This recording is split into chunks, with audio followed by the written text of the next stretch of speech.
Okay, so we're back with another Rugby Muscle Academy video. Today I'm going to talk to you guys about track and booze, because we've spoken about your macronutrients, we've spoken about why quantifying your diet is really important. We've spoken about the habits that you need to create in order to make the quantifying your diet even easier, and in order to make staying on track with your nutrition even easier, but in a practical sense. But I wouldn't be talking to a bunch of rugby players about the practicalities of a nutrition protocol without talking about booze. And at the time of recording, there's not too much rugby being played, but when it does, it becomes a very important part of the rugby culture is boozing. And I will touch upon the pressures and social pressures of that in this video, but more I want to talk about the actual practicalities of tracking alcohol itself. So first and foremost, I get this question quite a bit, that sometimes people ask me if they should be boozing with their teammates after games. Is that going to give us how much of a negative is that going to affect us for our training, etc. I'll get into the negatives and the positives in a sec, or actually I'll get into negatives in a sec. But in the positive sense, it is a huge cultural thing for your team, and when you're doing something like playing a game of rugby where you're essentially, going to war with 14 of your mates on a field once a week, having a deeper friendship that might be built through your cultural relationships, such as boozing together. I do think that that's going to give you a boost in your performance. You might, have a deeper connection with your teammates, which might make you fight a little bit more when you're really exhausted at the end of the game, or might make them fight a little bit more. And there is definitely something to that, and there is a reason that it is a huge part. And if you look at the history of teams like Saracens, and especially Saracens, but you can see here with the Springboks or with the Lions when they do it, there's a lot of fun that can be had, and team bonding that is done by essentially just getting boozed up. So, by outright dismissing it and saying, "Oh no, I'm really focused on being the best athlete that I can be. I'm not going to touch alcohol." If that is what you really focus on, that's your decision. But understand that that's you can still be able to be a good athlete and drink booze, and there might be an upside to drinking alcohol. But we also need to consider that these calories still count. So especially if you're someone that is trying to lose weight or cut weight, understand that it doesn't appear on your MyFitnessPal macros. It isn't carbs, protein, fat, alcohol. It's just carbs, protein, fat. But it will count towards your calorie total. Alcohol is a macronutrient in itself. It's 7 calories per gram, but it's pretty much useless, right? We cannot use alcohol to build muscle. It is still a caloric thing. I don't know how to say that. It still contains calories, right? And it still will contribute to our daily total calories, and that's fine, right? We can manage that, but usually it's not managing, and it's not far more often. It's not the booze itself that runs us over and puts us into trouble with our calorie allotment. More often than not, it's because we're not talking about getting drunk with your mates in isolation. You're not getting drunk in a vacuum. What's actually happening is you're getting drunk in this social situation where there might be food to be shared. There's usually good food to be shared. There's usually good food to be shared, particularly if you're in the US, it'll be taco culture or a big burrito at the end of the night.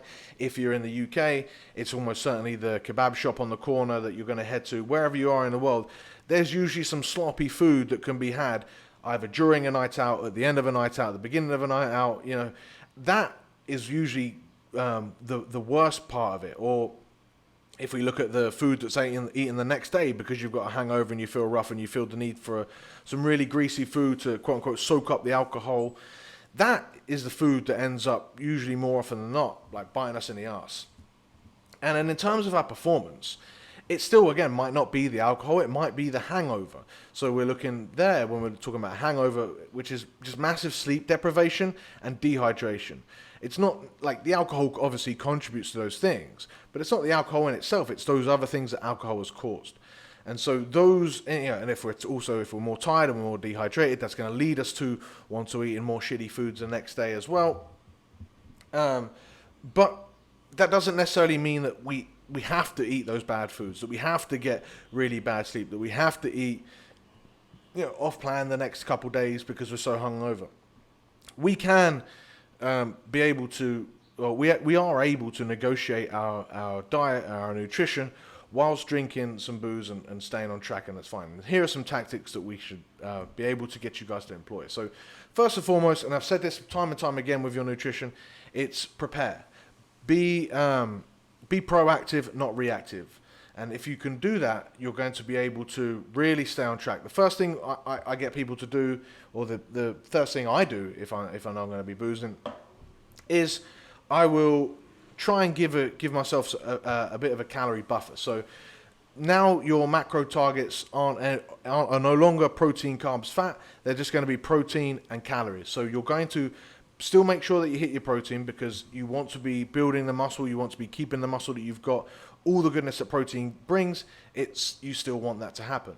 But you might want to take away some carbs or some fat, depending on your personal preferences. It doesn't really matter too much. And you would put the alcohol calories, 7 calories per gram, in there instead. So essentially you're just going to take away from your carbs and fat reserves, hit it a little bit less to allow yourself to fill that allotment with alcohol calories.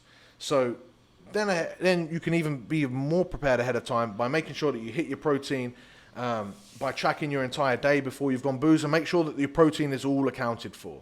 That way you're not left at, coming home through the door, stumbling at 2 a.m., trying to figure out what lean protein sources you can have because you've still got 50 grams of protein to eat because, you're at a bar and the only protein source they had was salty nuts or something, Be proactive with this stuff. So ideally, you can even be, so I'll talk about being even more prepared in a second, but if you track what you anticipate to eat, breakfast, lunch, and then dinner, even better, you could prepare that food ahead of time. You could prepare some sort of protein dish to have when you come home from your meal, from your night out, from your alcohol bender, or whatever you're doing from your social activity, to then know that you're going to come home and you're going to have something tasty, something that meets your calorie goals and allows you to stay on track. Another thing that you can do to prepare yourself is prepare water. We've already spoken about that. Being hungover is just basically massive dehydration, which also leads to terrible sleep. So if we can prep water ahead of time, so we can either set ourselves a nice 2-liter bottle of cold water or a big jug of water, leave it in the fridge or leave it by our bedside so that when we come home, we know that we're going to drink that. Then that's just going to really alleviate that next day effect of being dehydrated. And that's going to allow us to be less likely to fall subject to the pitfalls of being hungover and wanting to eat crappy food. And then from there, if we've done all of that stuff, we can then really allow ourselves to enjoy our night out and do it guilt-free. One of the biggest issues I'll see, and I'll come onto this in a bit, is that a lot of people will, if they're having their booze, they sort of hold themselves back because they know they're trying to be healthy and they're not really sure, and they have one, and then they'll drink, and then they kind of feel guilty whilst they're drinking, and eventually they'll get drunk, and then all of their inhibitions go, and they just say fuck it, and they hit the sabotage button, and that's when things go really pear-shaped.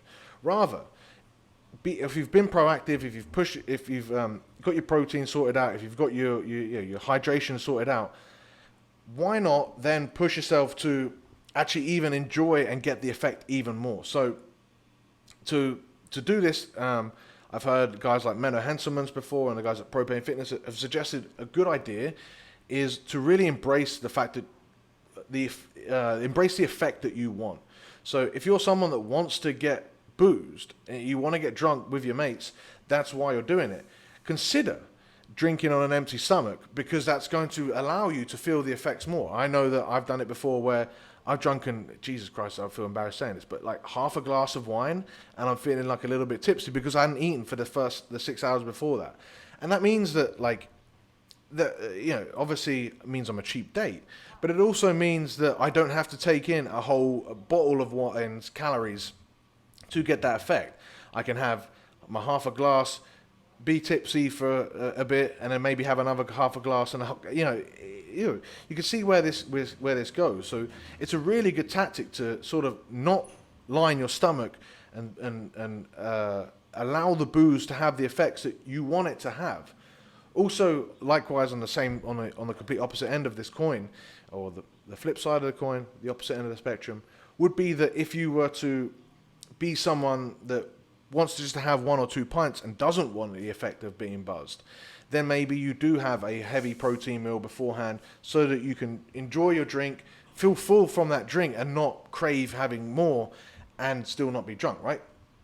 Either way, you've been able to enjoy the effect of the alcohol that you wanted to do, and you've been able to stay on track with your calories that day and your protein that day, and that way you're on to a winner, right? If we're talking about booze selections, again, if you want to have 1 or 2 pints with your mates, you just track for that and account for that.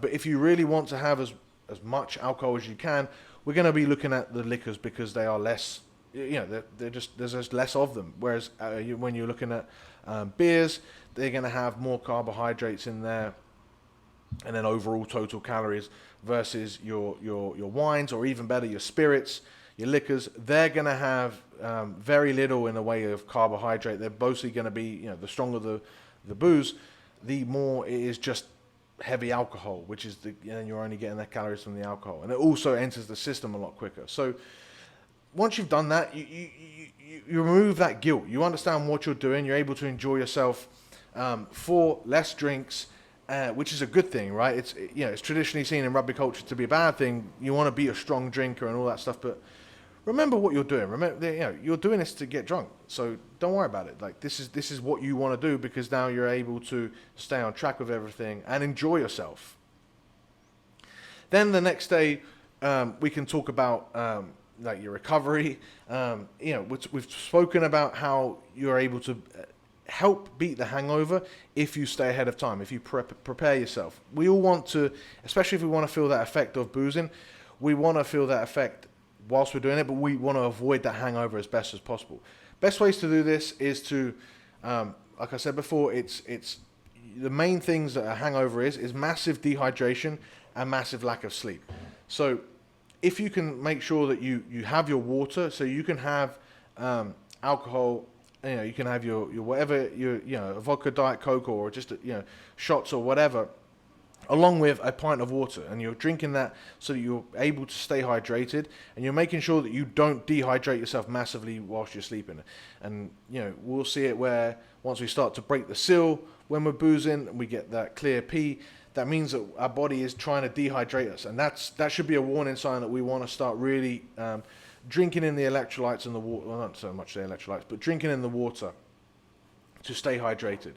If we are able to prepare food ahead of time, particularly if we're able to prepare, the breakfast for the next day to help us stay on track, more often than not, I think that we get hungover from the greasy food that we're eating as well, because we don't want to be eating that. We want to be eating fresh food with lots of nutrients. So the more you can prepare that, if you can prepare a really nice breakfast already ahead of time, or know that you're going to have a really nice breakfast the next day, that's going to be again, another sort of string in your bow there to be able to ward off that hangover, to ward off your temptation to have shitty food the next day after booze.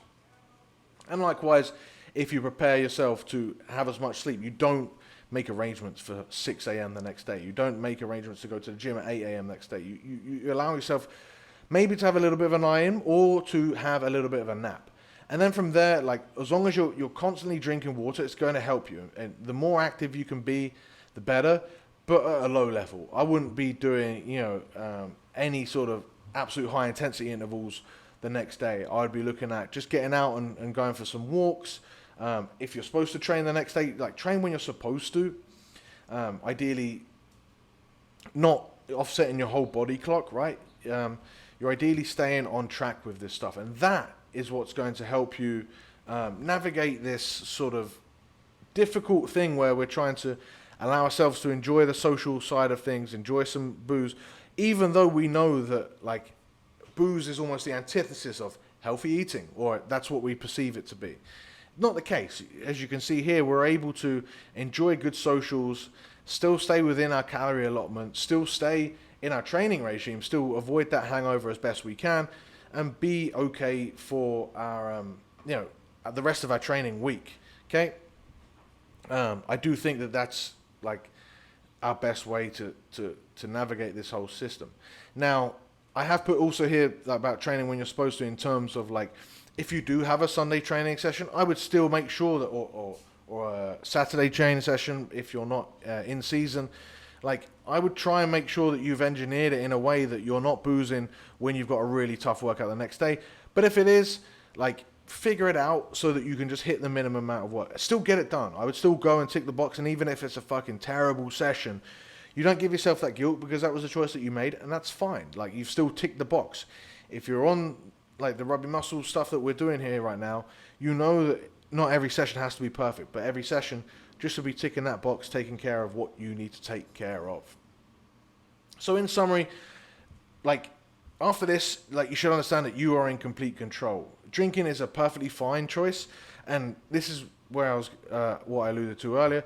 Not drinking is also a perfectly fine choice. You don't have to booze just because everyone else says that you've got to booze. If you're making the choice that you don't want to drink alcohol, that's absolutely fine, but don't do it out of guilt, right? Not doing what you want to do is, like, not okay. If you want to have some drinks with the boys or with the girls, whatever, if you want to have drinks with the family, if you want to have whatever, like, that's okay. But, we've given you the tools here to stay on track with it and to not use it as an excuse to completely continue to sabotage your results. What we've done here is allow you to, in fact, giving you more power and to have your cake and eat it too, so that you can actually not use your diet or your training as an excuse to not booze, but you're allowed to enjoy yourself, which if you've read and watched the videos on mindset and motivation, enjoying yourself is massive in terms of staying motivated and staying consistent on a plan. So if you're able to enjoy yourself by having the occasional social drinks, by engaging in social activities with your teammates, you're able to give yourself even more armor to stay on track, to be consistent with this, and then because of that, get better results. So to go back to the question that I initially got, which is, is drinking with the boys going to negatively impact me? Sometimes I really do think that going out and having some drinks is a positive thing for your actual long-term results, because it allows you to stay on track. You're not someone that's constantly saying no and feeling guilty and then eventually having a blowout. You're actually able to stay on track, have better teammates, enjoy your teammates, enjoy your company, enjoy their company, enjoy yourself, and then not have that sabotage your entire diet. Likewise, again, I cannot emphasize this enough, if you really don't want to booze, like, I would still encourage, whatever you need to do to be happy, whatever you need to do to be social and enjoy camaraderie of your teammates, that's going to only help your rugby playing ability. It's only going to help your rugby playing experience, and it's only going to help your training and nutrition experience. So whatever you need to do, it's all good. All right, I'll see you guys in the next one.